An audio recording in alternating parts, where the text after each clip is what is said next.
Sigue avanzando la sesión, en un ratito vamos a estar metiéndonos nuevamente en el recinto para ver qué pasa en ese minuto a minuto.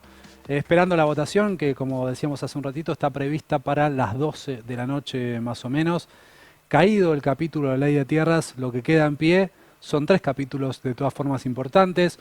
Uno que tiene que ver con una mirada más restrictiva de las expropiaciones, más que una mirada, bueno, una normativa más restrictiva de las expropiaciones por parte del Estado. Otra que tiene que ver con los desalojos express y otra que tiene que ver con la ley de manejo del fuego. Para hablar de estos temas ya están con nosotros Bruno Cirote. Bruno es activista de Jóvenes por el Clima. Gracias por venir, Bruno. También está Gervasio Muñoz, presidente de la Federación Nacional de Inquilinos, referente de Inquilinos Agrupados e integrante de CTA de la Ciudad de Buenos Aires. Gracias, Gervasio. Y también está Marcelo Ramal, economista de Política Obrera. Gracias, Marcelo, por venir. Bueno, arranquen por el capítulo que les parezca. A vos te puedo preguntar, Bruno, por la ley de manejo del fuego. Sí, por supuesto. A ver, para mí es bastante simple. Este es un gobierno incendiario y eligió hacer la ley a su imagen y semejanza, ¿no? La ley de incendios es esta. Es una ley que lo que hace es modificar 3 artículos de la Ley Nacional de Manejo del Fuego, cambiando básicamente bueno, su espíritu en muchas de las cosas que proponía, sobre todo la modificación que hubo a la Ley Nacional de Manejo del Fuego de 2020, que lo que establecía era, por un lado, que la protección contra los incendios, contra la venta y contra el cambio del uso del suelo de las tierras incendiadas, regía tanto para bosques nativos como para bosques implantados, pero también para zonas protegidas, reservas naturales, y también para humedales. Lo que hace la reforma que plantea la Ley de Inviolabilidad de la Propiedad Privada, en su capítulo 3, es, por un lado, limitar únicamente estas restricciones a bosques nativos, cosa que, bueno, deja desprotegidos tanto humedales como a reservas naturales. ¿Bosques nativos quedan con 60 años para que les impide cambiar el uso? No, no, no, por supuesto que no. También modifica justamente esa cuestión. Por un lado, deja, sí, que no se pueda cambiar el uso, En no bosques nativos. establece un plazo, Ah, Ah, no establece un plazo, pero sí elimina la protección a humedales y a reservas. Y claro. por otro lado, también lo que elimina, y esto me parece clave, en un país donde el 95% de los incendios son provocados, no son incendios que suceden de forma natural, sino que hay un humano que va, prende fuego un pastizal, prende fuego un humedal, prende fuego una reserva natural, prende fuego un bosque, y después eso se quema. Lo que permite esta reforma es vender esas tierras automáticamente después del incendio, ¿no? Entonces, básicamente es una reforma que incentiva la venta especulativa de tierras a partir de incendios, ¿no? Y por otro lado, otra cosa que modifica es las protecciones a tierras rurales, ¿no? La ley, la modificación del año 2020, lo que establece es que una tierra productiva, ganadera o un campo, luego de incendiarse, eh, quedaba protegida para que no cambie su uso del suelo, o no sea vendida también durante 30 años. Eso también se modifica con esta ley. Así que bueno, nada, bastante preocupados sinceramente con esto, porque en un país donde ya hay especulación a partir de los incendios, donde Corrientes se incendió el 11% de su territorio, donde en Córdoba todos los años tenemos incendios forestales terribles, donde la Patagonia, todos los años tenemos la campaña, se está quemando la Patagonia, y el Parque Nacional Los Alerces estuvo incendiadísimo durante este verano. Bueno, nos preocupa muchísimo que esta ley pueda avanzar contra las protecciones que tenemos hoy, que tampoco son una locura, Wow, ¿no? Pero claro. digo, contra las protecciones que tenemos hoy, justamente para evitar que estas tierras sean comercializadas y que cambie su uso, que eso emite un montón de gases de efecto invernadero, degrada el suelo, tiene un montón de efectos negativos para la biodiversidad. Entonces es sumamente preocupante. Bueno, es el único capítulo de los 3 que vamos a conversar hoy que no está claro si están o no los votos para sostenerlo. O sea, tanto ya cayó el capítulo de tierras, el gobierno se vio obligado a retirarlo y ahora tal vez caiga, no sé si en el recinto o antes de la votación. Bueno, veremos cómo sea esa negociación. Hay posibilidad de que caiga el capítulo de manejo del fuego. Esperemos que sí, habrá que ver lo que sucede. Ojalá estén los votos para evitar que esta ley pase. ¿Cómo es, Gervasio, el tema desalojos? Eh, Una cosa solo Sí. complementaria a esto del desalojo y a toda la ley. Hay otro capítulo, el 5, del cual mucho no se habló, que es el intento del Gobierno Nacional de centralizar toda la información de los registros nacionales de inmuebles de la Argentina, que hoy los tienen las provincias, y el Gobierno intenta administrarlo de manera centralizada para manejar esa información, para privatizarlo. Hoy cualquiera puede hacer un pedido de informes y más o menos accede si tiene algún grado de conocimiento sobre cómo hacer un pedido de informe de dominio, etcétera. Y la intención del gobierno también es ocultar entonces quiénes son los dueños de inmuebles en la Argentina. Digo porque es una ley integral, no son capítulos por separado lo que funciona en la ley llamada inviolabilidad, ¿no? El capítulo 1 de expropiaciones va de la mano con todos los otros artículos y por supuesto que venta de tierras, fuego, va de la mano con acelerar el proceso de desalojo.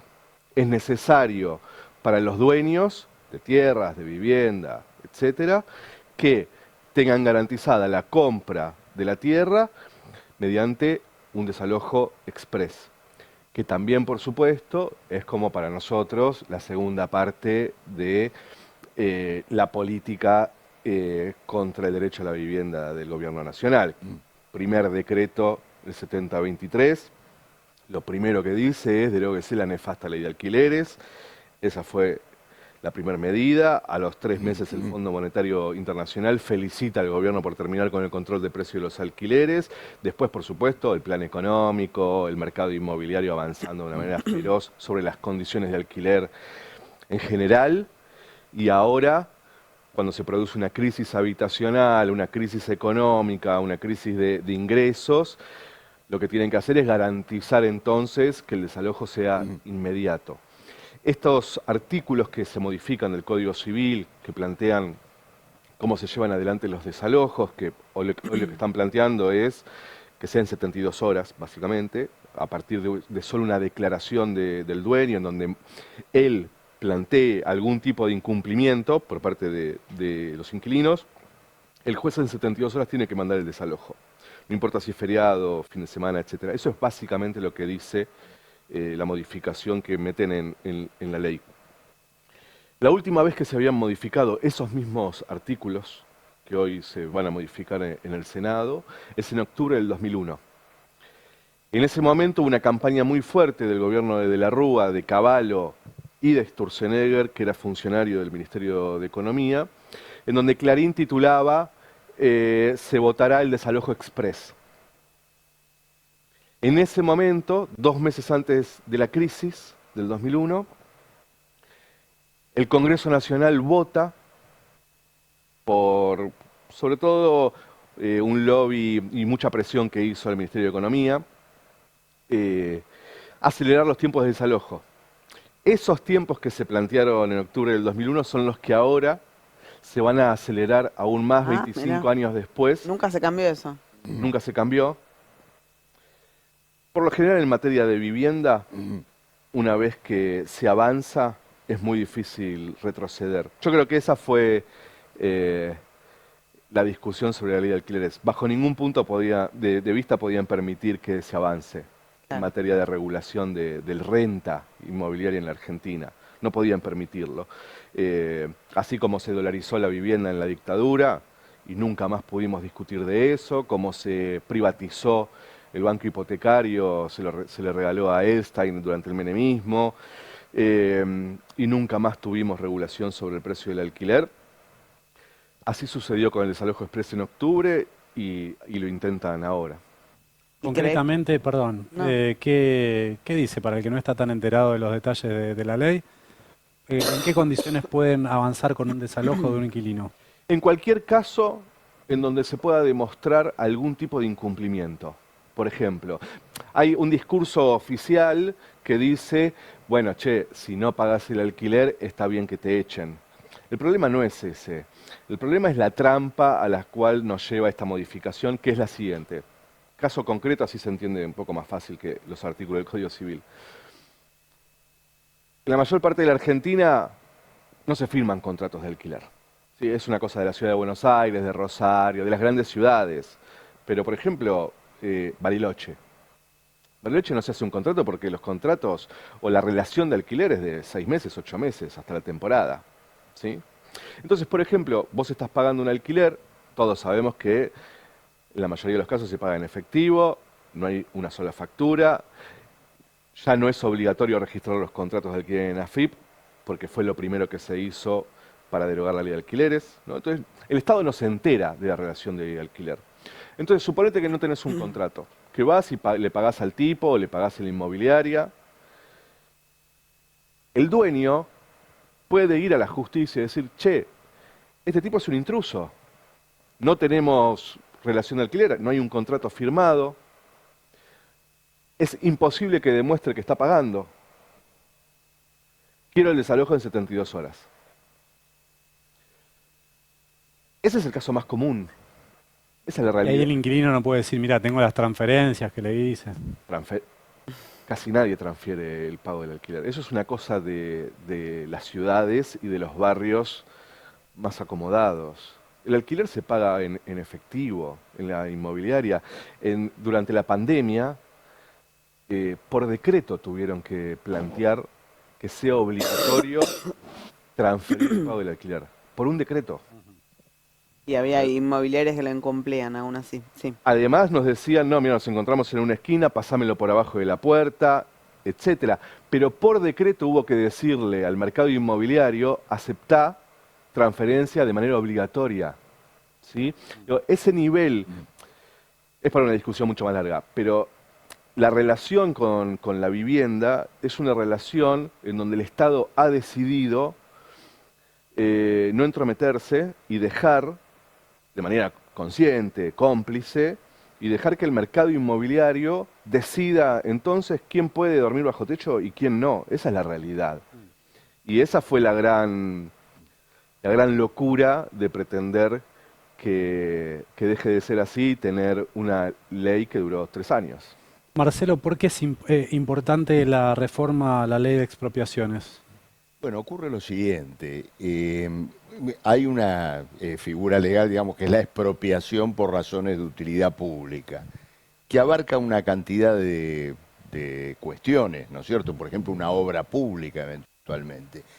Lo que hace esta reforma es poner una cantidad de restricciones, es decir, bajo qué condiciones muy particulares se puede llevar adelante esa expropiación, y luego reconocerle eventualmente al propietario expropiado una serie de prerrogativas que aumentan el valor inmobiliario del bien expropiado, con enorme arbitrariedad. Por ejemplo, reconocerle una parte del lucro cesante, cuando probablemente por el mismo hecho de que eso pasa a ser una utilidad pública, no existe tal lucro cesante. Pero hay un aspecto en el cual me quiero concentrar de este tema, que tiene que ver con lo siguiente. La figura de la expropiación por utilidad pública tuvo una gran trascendencia en el periodo de la crisis de 2001-2002, cuando se produjeron vaciamientos empresarios muy importantes y hubo toda una ola de ocupaciones fabriles de trabajadores que rechazaron el vaciamiento y en defensa del derecho al trabajo, bueno, ocuparon esos lugares de trabajo, los pusieron a funcionar y luego en muchos casos la forma legal que revistió esa conquista de poder seguir trabajando en el lugar fue declarar la expropiación por razones de utilidad pública. El gran tiro por elevación de esta modificación es atacar a la eventual ocupación de fábricas y recuperación de lugares de trabajo en un momento en el cual justamente tenemos despidos, cierres de fábrica y toda una inquietud respecto de lugares de trabajo que son desmantelados y obreros que se quedan sin trabajo. Este es el sentido fundamental que tiene esta ley de expropiación. Y acá me parece importante hacer una reflexión que vale para esto, creo que vale para toda la ley en el siguiente sentido. La ley se llama Ley de Inviolabilidad de la Propiedad Privada. ¿De cuál propiedad privada? La propiedad privada del capital, no la propiedad privada del trabajador, que muchísimas veces, como es el caso que estoy relatando, es despojado.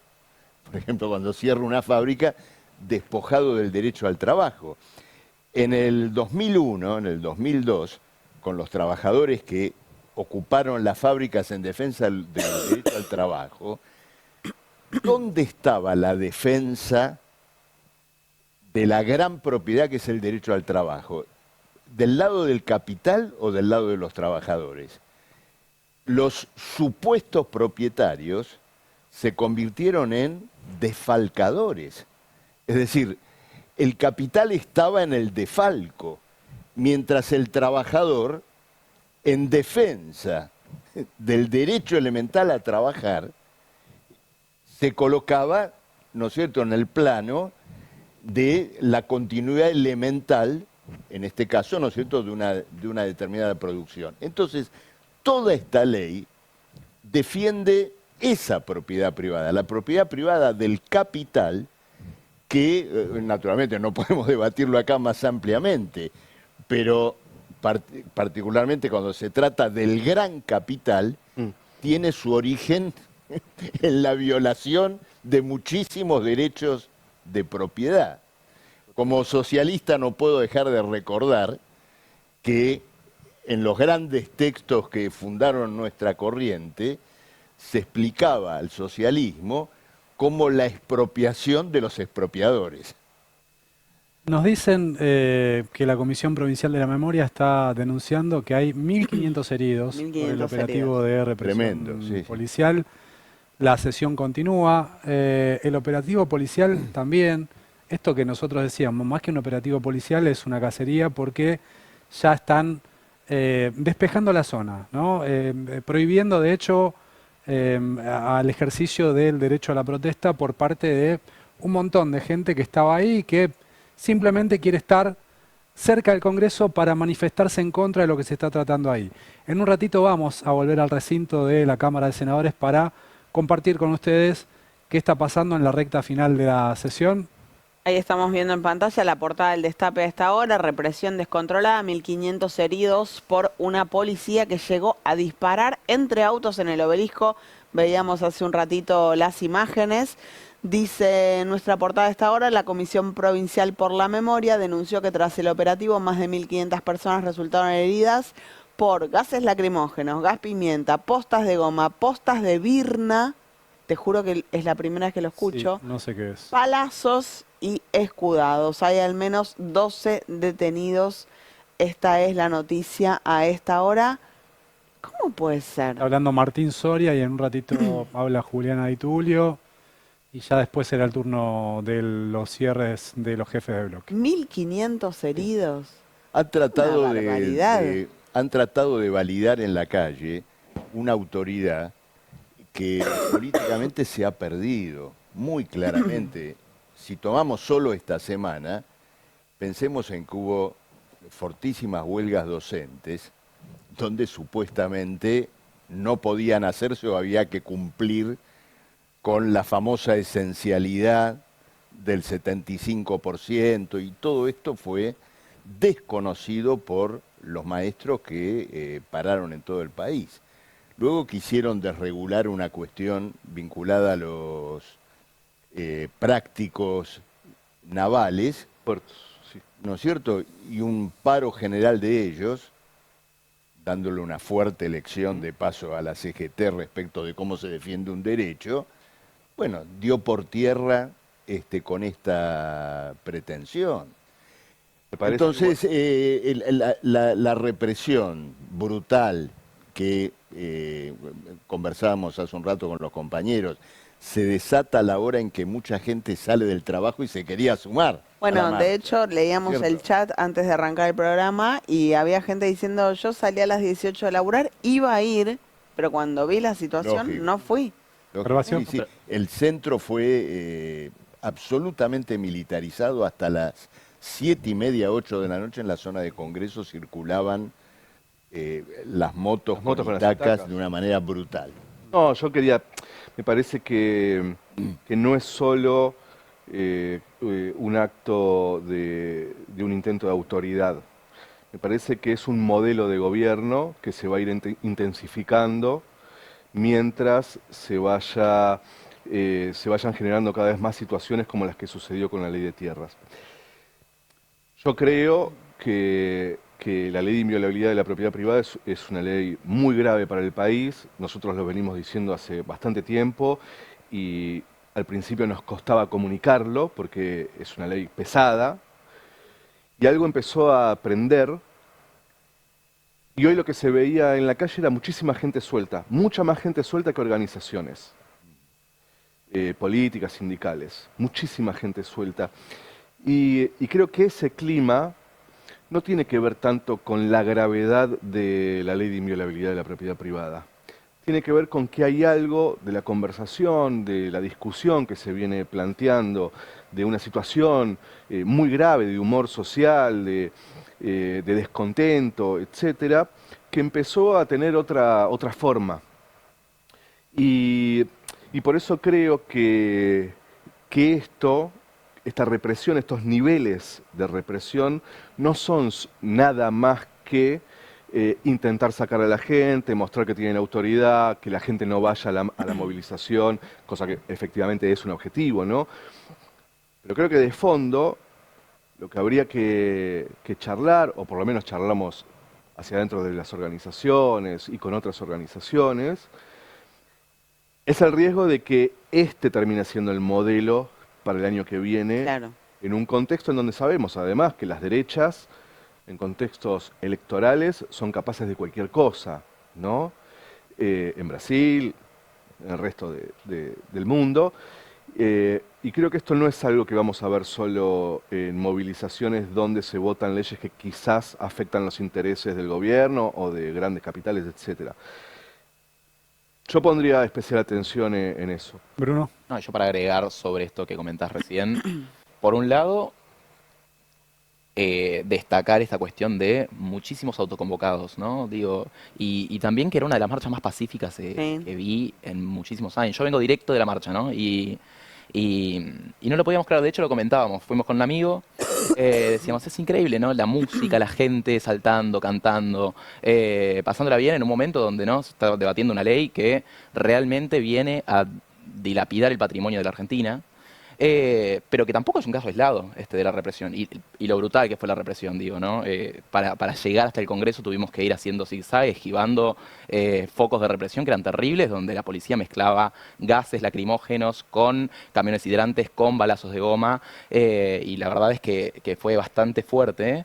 Y no solo eso, digo, nosotros fuimos con los compañeros de Jóvenes por el Clima, todos chicos de entre 18 o 25 años, que estamos ahí porque creemos realmente que a la Argentina hay que defenderla y de repente nos tuvimos que ir. La marcha nos duró 25 minutos porque nos llegó el gas lacrimógeno y bueno, Claro. empezó a arder la garganta, empiezan a arder los ojos y también hay que cuidarlos a los chicos, a los militantes, ¿no? Entonces, y empezamos a ver cómo... Sí, se cómo había desconcentró logrado todo. una organización de la movilización de todos los sectores, en algunas reuniones previas que anduvimos y que nos veíamos, y que era raro que en organizaciones de movilizaciones tan grandes participen otras estructuras que no son las Claro. sindicales, partidarias, ¿no? Se había logrado una unidad muy grande para la organización, se vio en el escenario, en donde se compartía el escenario y estuvimos primero un sector, después otro.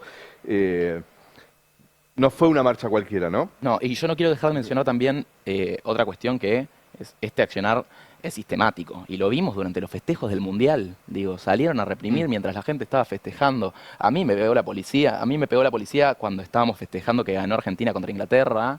Y hay un chico de 17 años que casi pierde el ojo por un balazo de goma de la policía. ¿En esa noche?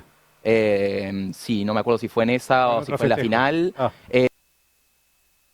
Contra Suiza, un chico recibió un balazo en el ojo, un chico de 17 años. Es como una suerte de estado de sitio, ¿no? Declarado. Yo creo que hay que saludar la aguda conciencia de la marcha de hoy. Porque ocurre lo siguiente, ayer se cae el capítulo de la ley de tierras, que aparecía, ¿no es cierto?, como el gran eje de oposición. Y hoy, sin embargo, lo que podía suponerse que, bueno, lograba atenuar la marcha, no.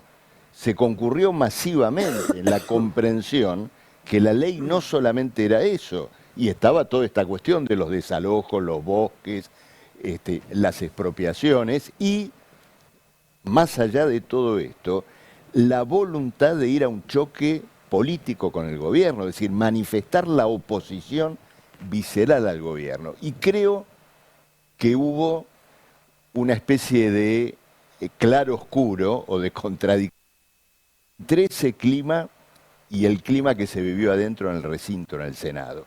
¿Por qué te digo esto? Porque el primer hecho de la sesión del Senado de hoy, en medio de esa voluntad de confrontar con el gobierno, fue un acto de contemporización política. De acuerdo, sí. A ver, hay toda una discusión sobre este problema de si la senadora Sagasti, ¿no es cierto?, podía votar o no. Entonces, el debate sobre esto era la primera punta del ovillo para desenvolver una durísima crítica al gobierno. Decirle, señores, ustedes, para defender desalojos, para defender vaciamientos de fábricas, para defender la impunidad en el incendio de los bosques, son capaces de silenciar a una mujer embarazada y decirlo en el recinto, denunciarlo. No, se acalló, se mandó a comisión. Es decir, mientras el pueblo estaba batallando esta cuestión en la calle, los artistas desenvolvieron una campaña formidable en oposición a todo esto que estuvo ocurriendo. La sesión del Senado comenzó con una componenda. Una vergüenza. Entonces, esto hay que señalarlo porque deja una advertencia en una lección muy importante para todos los que estamos luchando en relación a las cuestiones y los desafíos que tenemos por delante. Empezó antes, en realidad, esto que vos decís, que es que si no hubiese sido por todo lo que se hizo por fuera de la representación política, no tenía la magnitud que tuvo la movilización. Sin duda, sin duda. Y eso yo creo que es también una muestra de la crisis de representación política en la que estamos, por la cual el gobierno puede seguir avanzando.